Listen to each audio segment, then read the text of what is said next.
Toledo Public Schools exploring major changes as it works to close a large budget deficit, including the possibility of laying off more than 100 teachers. The district is also considering changes like 4-day school weeks. So on the heels of these proposals, what do parents think? Silver Barker joins us now in studio after speaking with some parents tonight. Silver, what can you tell us? Kaylee and Jeff, we went to Woodward High School. The Polar Bears were playing the Scott Bulldogs, but we talked to some parents in the parking lot who told me even the possibility of these changes is scary.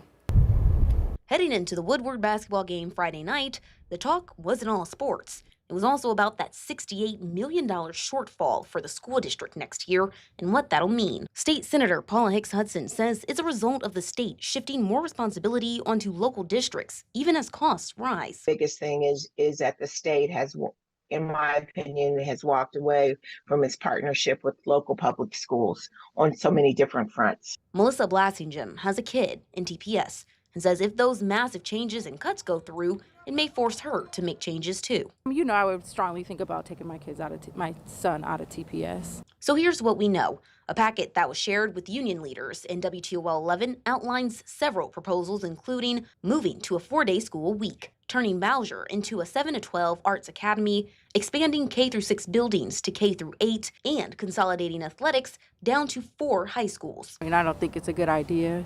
The 4-day week, kids need to be in school. That's just more time for them to get into trouble, and you know, it's just not okay.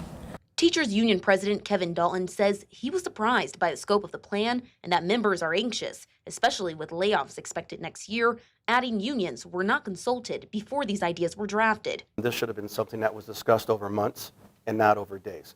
And unfortunately, this is where we're at, and the teachers that I've met with are not happy. TPS tells WTOL 11 the proposals are only hypothetical and will go through community discussions before anything is finalized. Other parents told me they're worried any big shift could leave students behind, not only academically, but also socially and emotionally. And that includes TPS parent Brittany Berry. I feel like it's not a good look for the kids right now that are in school, but with the looks of things and how things have been going, ain't no telling. I pretty much feel like it's probably not a good look. That kids are probably going to be getting a short end of the stick.